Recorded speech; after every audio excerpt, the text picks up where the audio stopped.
नमस्कार, आगळी वेगळी रेसिपीमध्ये तुम्हा सर्वांचे मनापासून खूप खूप स्वागत आहे।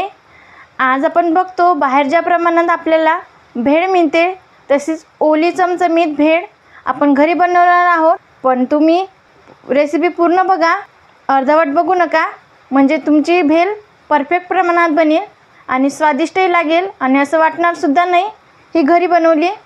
तर मग आपण भेळ रेसिपी बनवायला सुरुवात करूया। बघा, मस्त अशी ओली चमचमीत भेळ तयार होते।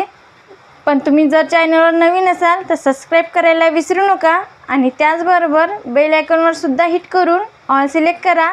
चला तर मग आपण ओली मस्त चमचमीत आणि स्वादिष्ट भेळ बनवण्यास सुरुवात करूया। आज आपण इथे भेळ रेसिपी बनवण्यासाठी लागणारे साहित्य पाहत आहे। इथं मी 1 वाटी मुरमुरे घेतले आहे, 1 वाटी फरसाण घेतला आहे आणि बारीक चिरलेली कोथिंबीर घेतली आहे खूप सारी, एक बारीक चिरलेला कांदा घेतला मोठा आणि एक बारीक केलेला टोमॅटो आहे, अर्धा लिंबू लागेल आपल्याला, चवीप्रमाणे मीठ आणि एक छोटा चमचा लाल तिखट घेतला आहे।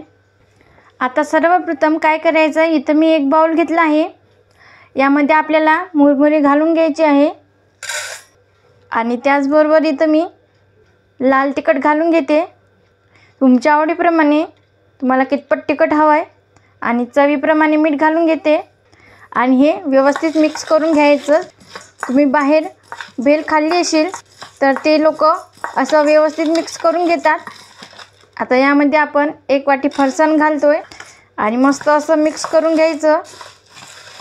बाहेर तर तुम्ही अनेकदा ही भेळ खाल्ली असेल, पण घरची चव ही खूपच छान लागते। पावसाळ्याचे दिवस आहे त्यामुळे बाहेर अजिबात भेळ खाऊ नका, घरीच बनवून खा, मस्त लागते। आता यामध्ये आपण घालणार आहोत बारीक कट केलेला कांदा आणि बारीक केलेला टोमॅटो। हे अगोदर व्यवस्थित मिक्स करून घ्यायचं आहे। घरची भेळ खाण्याची मजाच वेगळी आहे।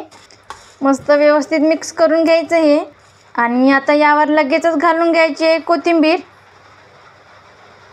आता यामध्ये मी कोथिंबीर घालून घेतली आहे आणि मस्त असं व्यवस्थित मिक्स करून घ्यायचं आणि यामध्ये अर्धा लिंबाचा रस घालून घ्यायचा आहे। बाहेर मस्त पाऊस पडत आहे, तुम्हाला आवाज येतच असेल, तर मग पावसाळ्याच्या दिवसात घरी भेळ बनवून खा, बाहेर अजिबात जाऊ नका, कारण बाहेरची भेळ पावसाळ्यामध्ये अजिबात खाऊ नका, कारण ती योग्य नसते। पावसाळ्यामध्ये अशी घरीच भेळ बनवून खा, मस्त ओली चमचमीत भेळ होते तयार। तुम्हाला जर हवं असेल तर तुम्ही यामध्ये चिंचेची चटणीसुद्धा घालू शकता, पण मी इथं चिंचेची चटणी अजिबात घातली नाही आहे, कारण माझ्याकडे नव्हती। तुमच्या घरात जर असेल तर तुम्ही ते घालू शकता। आता बघा, इथं आपली भेळ बनवून तयार आहे। पावसाळ्यात खाण्याची मजाच वेगळी येते, तर चटपटीत बनते आणि स्वादिष्टही होते। बाहेर जशी आपण खातो अगदी त्याच प्रमाणात होते। तर मग तुम्ही नक्की पावसाळ्यामध्ये खा आणि एन्जॉय करा ही भेळ। तर आजची रेसिपी कशी वाटली कमेंटमध्ये नक्की सांगा आणि तुम्हीसुद्धा अशी चटपटीत भेळ बनवून खा।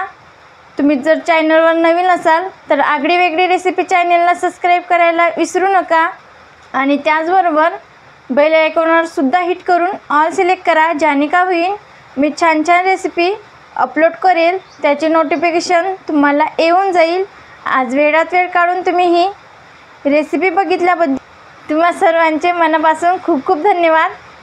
अशीच छान छान रेसिपी बनवून खात जा। भेटूया पुढील व्हिडिओमध्ये।